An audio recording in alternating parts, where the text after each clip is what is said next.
Hi friends, इस channel diet फंडा पे हेल्थ के वीडियो देखने के लिए आपका बहुत बहुत स्वागत है। इसे सब्सक्राइब ज़रूर कर दें। वीडियो को लाइक शेयर कमेंट का भी स्वागत है।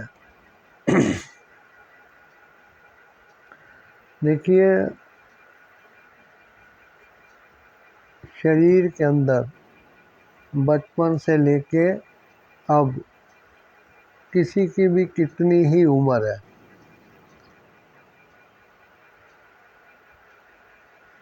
और उसने यकीन के साथ कहा जा सकता है कि अपने शरीर की कभी साफ सफाई नहीं की है।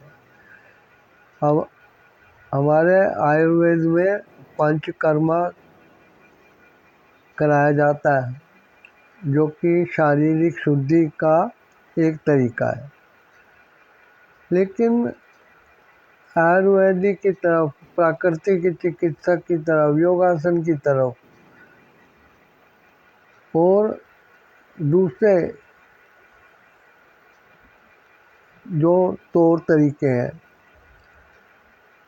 उनको इलाज के रूप में इंसान ने कभी ग्रहण नहीं किया। बस क्योंकि एडवर्टाइजमेंट जो होता है, वो कोई भी टीवी में एडवर्टाइजमेंट दीजिए, देखिए, अगर उसमें कोई टूथपेस्ट कहता है कि खोया हुआ कैल्शियम लौटा देंगे, तो क्या तुमने बिना दांत के लोगों को देखा नहीं है? अब ज़्यादातर लोग कॉलगेट ही करते रहे हैं, जो कि इस तरीके की घोषणा करता है। लेकिन क्योंकि वो ऐड दिमाग में घूमते हैं और दुकान में लोग जाके फिर वही चीज़ मांगते हैं। टीवी में जितने एडवर्टाइजमेंट आते हैं, उनमें से एक एडवर्टाइजमेंट ऐसा बता दो जो कि बिल्कुल सच्चा हो। अभी रेतीली ज़मीन पे कोई नंबर 1 सीमेंट मकान को दुरुस्त कैसे रखेगा? हो सकता है? ज़मीन रेतीली है तो सीमेंट तो दीवार और लेंटर पे लगेगा ना, ज़मीन पे क्या पकड़ महसूस देगा? लेकिन एलोपैथी जो है, उसका ज़्यादा बोलबाला हो गया, क्योंकि हमारे ऋषि मुनि शांत प्रकृति के थे। वो ज़्यादा हाय तौबा उछल कूद नहीं मचाते थे, लोगों को ज़बरदस्ती बहका के उनका इलाज नहीं करते थे।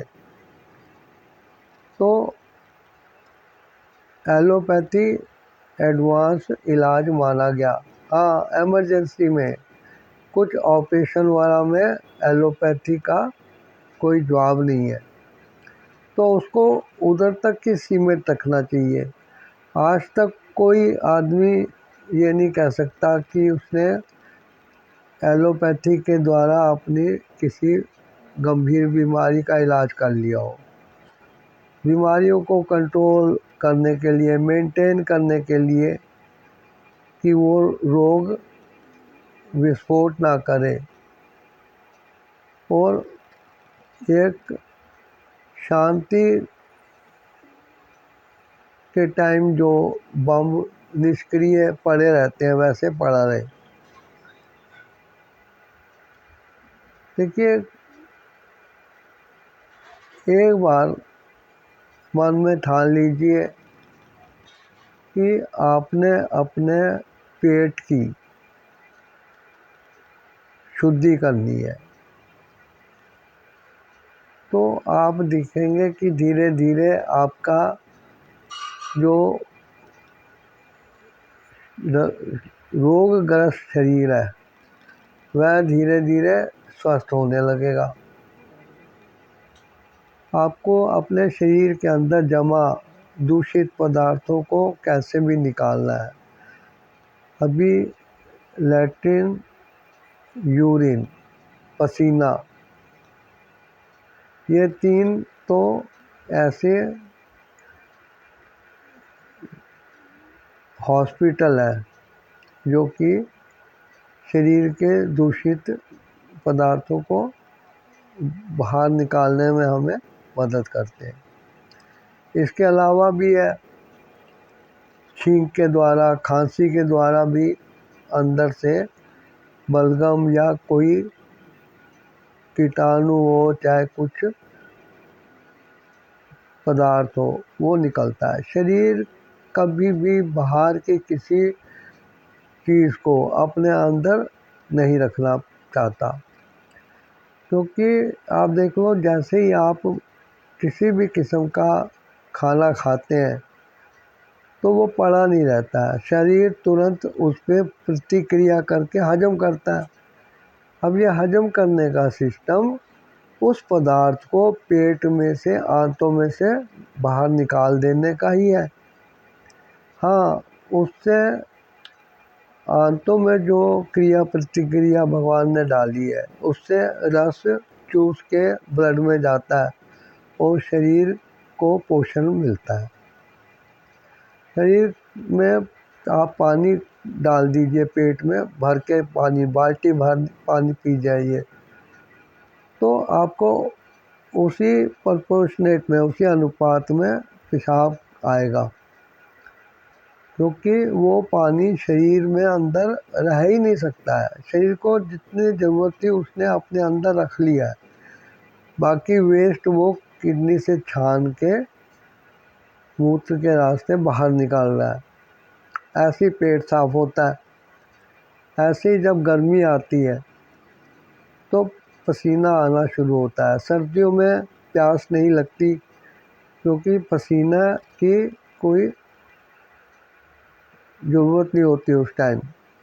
गर्मियों में पसीना आता है तो पानी का यूज़ होता है, इसलिए प्यास ज़्यादा लगती है। शरीर बड़ा समझदार है, ठीक है, वो आपसे कोई फीस नहीं मांगता, लेकिन एक डॉक्टर से बढ़िया और ईमानदार काम करता है। आप कोई एक दिन जो सुविधाजनक हो, आपने ऑफिस, दुकान या कहीं नहीं जाना, उस दिन आप सिर्फ पानी के गिलास घूट घूट करके बार बार पीते रहिए।